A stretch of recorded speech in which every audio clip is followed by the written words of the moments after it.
Hello दोस्तों, welcome to my channel दृष्टि the smart. तो देखिए, हमने जैसा कि कहा था कट ऑफ से रिलेटेड इग्नू जेट और स्टेनोग्राफर की कट ऑफ से रिलेटेड वीडियो आपको एक आइडिया दे देंगे कि कितना लगभग जा सकता है कट ऑफ। तो मैं इस वीडियो में आपको बताऊंगा, तो आप लोग देखते रहिए। बाकी और भी जो बातें हैं वो भी सभी करूंगा, और मैं आपको कट ऑफ भी बताऊंगा, और सारी चीज़ें जैसे जिस तरह से चल रही है उस तरह मैं आपको थोड़ा समझाने की कोशिश करूंगा। तो देखिए, सबसे पहले तो ये हमारा कोर्ट केस का है। तो देखिए, 4 अप्रैल को जो हमारा कोर्ट केस था, ठीक है, सिटिंग थी। और ये हमारा जो है अब है 15 तारीख को। तो उसमें हमारा शायद डिसीजन आ सकता है, क्योंकि कोर्ट को कहा नहीं जा सकता कि कैसे आगे बढ़ जाए। डेट आगे बढ़ा भी सकते हैं, और हो सकता है डिसीजन भी आ जाए। तो डिसीजन आ जाए जहाँ तक ज़्यादा ठीक है कि क्या आगे होगा, क्योंकि सभी का समय बर्बाद हो रहा है। और आप लोगों से एक बात बता दूं कि कोई भी अपना समय बर्बाद ना करके दूसरे एग्ज़ाम की प्रिपरेशन करते रहिए कंटिन्यू, क्योंकि समय का पता नहीं चलता है कब कितना समय निकल गया।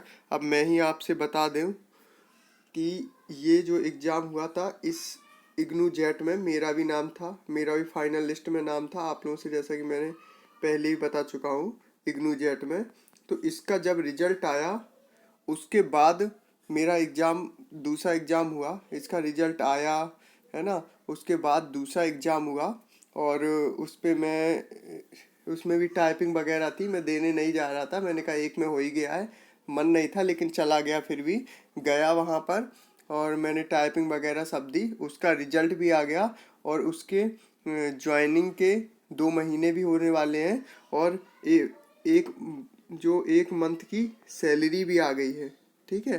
तो आप लोग ये समझ सकते हो कि टाइम आप लोगों का कितना जा चुका है, और आगे इसमें कितना टाइम बर्बाद हो सकता है। हो सकता है आपका 2 दिन बाद 15 तारीख है, आपका क्लियर हो जाए, लेकिन कितना टाइम बर्बाद हो सकता है आगे इसका पता नहीं है।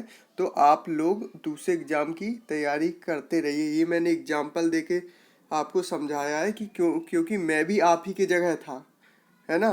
ये जेट एग्ज़ाम में मैंने भी दिया था, मेरा भी एग्ज़ाम, मैं भी इसी के भरोसे था, ठीक है। लेकिन मेरा दूसरा एग्ज़ाम मैंने देख लिया और उसको निकल गया, और कहीं ना कहीं मेरा उसमें नुकसान नहीं हुआ। तो आप लोग भी इस चीज़ को समझिए, और इसको ड्रॉप, मतलब इस अपनी पढ़ाई ड्रॉप मत करिए, इसी के पीछे कंटिन्यू अपनी स्टडी रखिए, ठीक है। तो आगे चलते हैं, अब बात करते हैं। तो जैसा कि आप लोग देख सकते हैं कि जो हमारा ये इस बार की वैकेंसी है, जो हमारे इग्नू जेट और स्टेनो में, इग्नू जेट में हमारी 50 वैकेंसी थी, स्टेनो में 52 वैकेंसी थी, ठीक है। और पहली बात तो इसमें कई चीज़ें तुलना करेंगे हम लोग। पहली बात तो आप वैकेंसी देख लीजिए इसमें, और इसमें हमारी 200 वैकेंसी थी। अंतर भी बहुत बड़ा है वैकेंसी में। तो आप लोग समझिए, इसी के हिसाब से कट ऑफ में भी चीज़ें देखने को मिलेंगी। अंतर देखिए, यहाँ पर जो वहाँ पर टोटल 50 वैकेंसी है, यहाँ पर केवल ओबीसी की 55 वैकेंसी थी। तो आप लोग समझ सकते हो कि डिफरेंस कुछ ज़्यादा ही है। तो और लेकिन ये है कि यहाँ पर लगभग 59,000, मतलब लगभग 60,000 लोगों ने फॉर्म अप्लाई किया था, ठीक है। 60,000 लोगों ने फॉर्म अप्लाई किया था। लेकिन यहाँ पर क्या हुआ कि आप लोग के यहाँ पर कम फॉर्म अप्लाई हुए हैं, क्योंकि ये हमारी वैकेंसी एनटीए की वेबसाइट पर ही आई हुई थी, और कहीं शो नहीं हो रही थी ये वैकेंसी, इसलिए फॉर्म कम अप्लाई हुए हैं।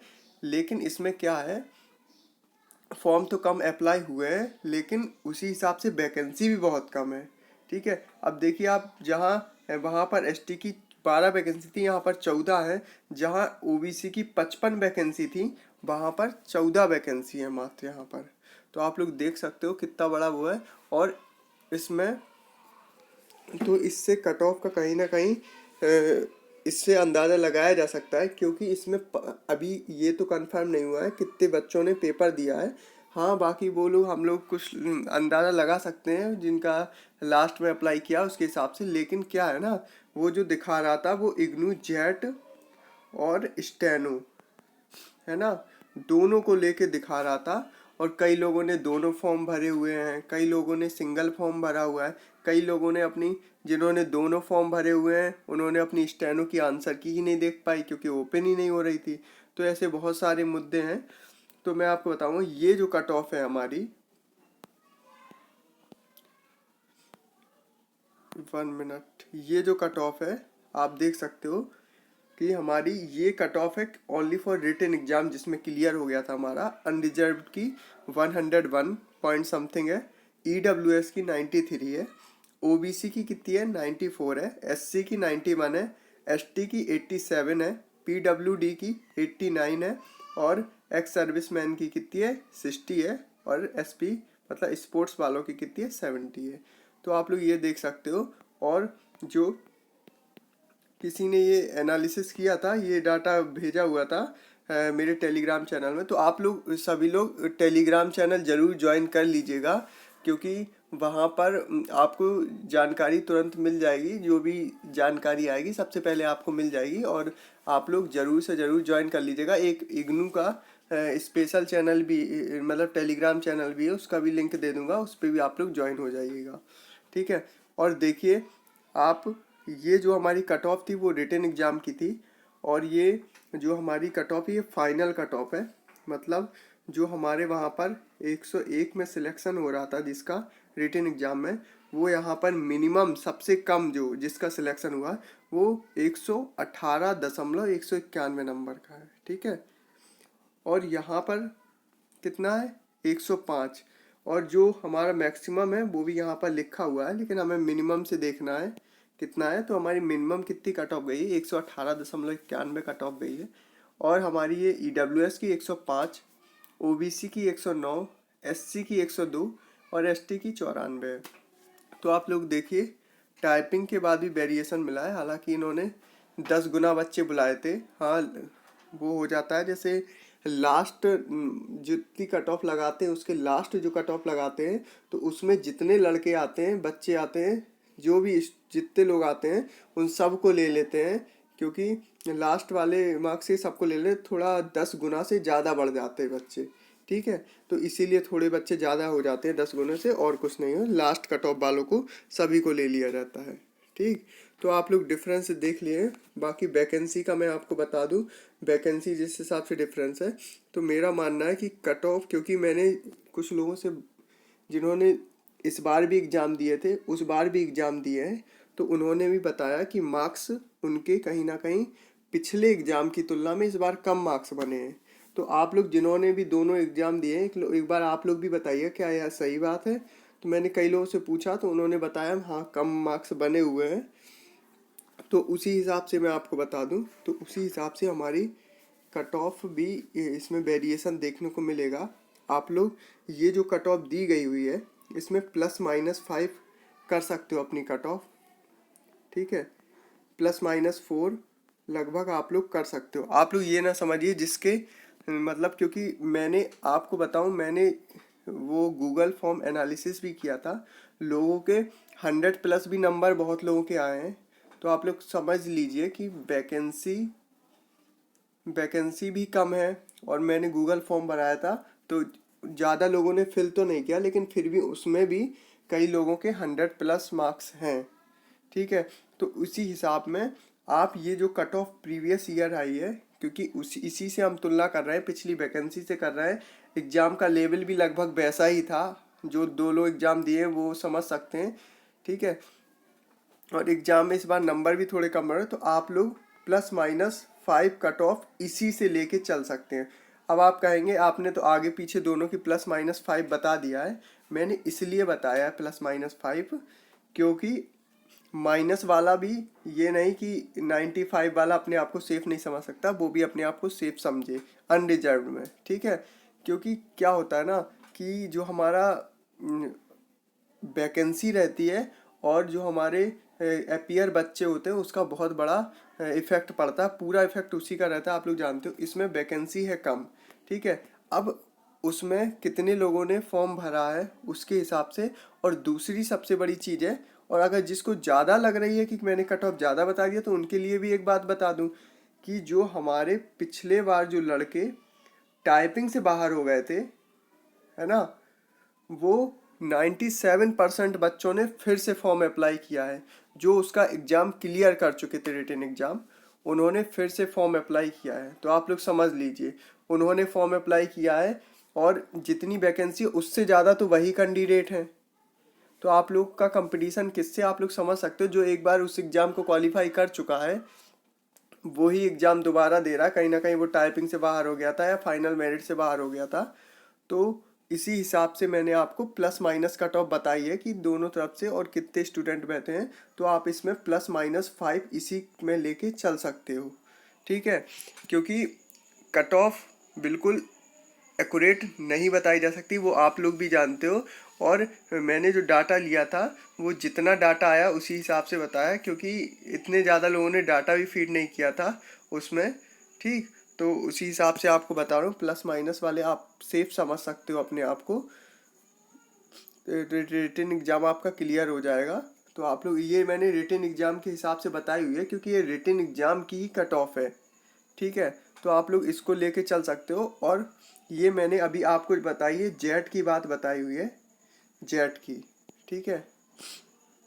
और मैं आपको बता दूं कि स्टेनो की बात करें तो स्टेनो में क्या होता है कि बच्चे जो होते हैं स्टेनो कम क्लियर कर पाते हैं ना। कुछ लोग होते हैं जो फॉर्म भर देते हैं, सोचते हैं बाद में सीखेंगे स्टेनो, कहीं ना कहीं, और जिनको आती है वो भी यहाँ वहाँ पर क्लियर नहीं कर पाते हैं स्टेनो। तो आप लोग इससे स्टेनो का ये अंदाज़ा लगाया जा सकता है कि जो आपकी ये कट ऑफ है, क्योंकि इसमें तो 50 ही वैकेंसी है लेकिन स्टेनो में हमारी 52 वैकेंसी है। तो वैकेंसी तो स्टेनो में इससे भी अच्छी है, लेकिन क्या है ना कि इसमें बच्चे कम इसमें फॉर्म अप्लाई किए हैं बच्चे, ठीक है। लगभग इसमें टोटल 25,000 करीब फॉर्म पड़े हैं लगभग ऐसे ही। तो उसमें कुछ स्टेनो के भी हैं, कुछ इसके भी हैं। तो बच्चे कम हैं, लेकिन इसमें क्या है वैकेंसी थोड़ा इससे भी ज़्यादा है। लेकिन जो हमारी कट ऑफ है वो लगभग जो हमारी जेट की कट ऑफ जाएगी, जो मैंने +-5 आपको बताया है, तो आप लोग उसी में +-3 कर सकते हो अपनी कट ऑफ, +-4 लगभग कर सकते हो। क्योंकि जैसे मैंने इसकी आप प्लस माइनस करेंगे तो इसकी लगभग 95 आई हुई है। तो आप लोग जो जो हमारे उसके हैं, क्या बोलते हैं स्टेनो के, वो 90 वाला भी सेफ मान सकता है अपने आप को। क्योंकि फॉर्म स्टेनो में ज़्यादा अप्लाई नहीं हुए हैं, तो उसी हिसाब से मैं आपको बता रहा हूँ। और जो एग्ज़ाम भी था स्टेनो में भी लोग अच्छे नंबर लेके आए हैं, लेकिन इस बार मैंने नंबर भी देखा है तो बहुत लोगों के कम भी है। जो 100+ है वो भी कम लोग हैं। तो उसी हिसाब से मैं आपको बता रहा हूँ। तो 90+ वाला अपने आप को सेफ समझ सकता है जनरल कैटेगरी में, अनरिजर्व की बात कर रहा हूँ। तो इसी हिसाब से आप लोगों को कट ऑफ के मैंने एक छोटा सा मोटा मोटा आइडिया बता दिया है, क्योंकि मैं यहाँ पर आपका एक्यूरेट कट ऑफ कह के आपका टाइम वेस्ट नहीं करना चाहता। क्योंकि मैं भी आपको एक उसके हिसाब, सब चीज़ के हिसाब से बता रहा हूँ, वैकेंसी क्या है, जो डाटा भरा गया उसके हिसाब से बता रहा हूँ। लेकिन मेरे पास सभी कैंडिडेट का डाटा भी नहीं है इतना, है ना। और ना तो आज तक कट ऑफ कोई फिक्स बता पाया है, किसी की बैठ गई हो फिक्स तो वो बात अलग है। तो इसीलिए मैं आपको बिल्कुल फिक्स कट ऑफ कह के आपका टाइम वेस्ट नहीं करना चाहता कि जो थोड़ा कम है वो तैयारी ही ना करे, तो जो थोड़ा ज़्यादा है तो वो अपने आप को बिल्कुल सेफ समझे। तो इसी हिसाब से मैंने कट ऑफ बताई है कि अगर आपके लगभग इतने हैं तो आप लोग अपनी तैयारी कंटिन्यू कर सकते हैं, और उसके साथ साथ आप अपने दूसरे एग्ज़ाम की भी तैयारी कर सकते हैं। और क्योंकि मैंने इसका सब कुछ स्किल टेस्ट वगैरह दिया हुआ था, स्किल टेस्ट मेरा भी मैंने बताया, इसमें मेरा सिलेक्शन हुआ था, स्किल टेस्ट वगैरह सब दिया हुआ। तो इसके स्किल टेस्ट से रिलेटेड अगर किसी को डाउट हो तो आप लोग कमेंट में पूछ सकते हो कि स्किल टेस्ट से रिलेटेड मैं वीडियो बना दूंगा, पूरा A to Z वीडियो बना दूंगा। अगर आपको ज़रूरत है तो आप लोग कमेंट करके ज़रूर बताइएगा। और जैसा कि मैंने आप लोगों को बता दिया है कि आप लोग अपना जो है, जो हमारे ये कट ऑफ मैंने कितना 2024 में जिनका एग्ज़ाम हुआ था उनके लिए बताई हुई है। लेकिन जो हमारे 2023 में है, जिनका पेंडिंग पड़ा हुआ है, कोर्ट केस में फंसा हुआ है, तो आप लोग भी अपना दूसरे एग्ज़ाम की तैयारी साथ में करते रहें, क्योंकि समय जाएगा। आपको डेट मिल गई, हो सकता है 2 दिन बाद आपको पता चल जाएगा, लेकिन डेट मिल गई तो आपका टाइम जाएगा। और मैंने आपका अपना एग्जाम्पल शुरू में दे दिया है, उससे आप अनुमान लगा सकते हो आपने अपना, अगर आप इसके भरोसे बैठे थे अभी तक केवल इसी के भरोसे, तो आपने अपना कितना टाइम वेस्ट कर दिया है। ठीक है, तो उसी हिसाब से मैं बताया हूँ आपको। तो आप लोग, और जो बात है इसके रिजल्ट की 2024 में हुआ था, तो इसका जहाँ तक है कि वो पिछला जो क्लियर होगा उसी के बाद ही इसका प्रोसेस आगे होगा।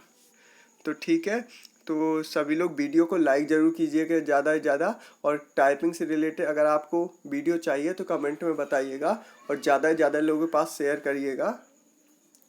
ठीक है, तो ज़्यादा से ज़्यादा लाइक जाने चाहिए। Okay, thanks for watching.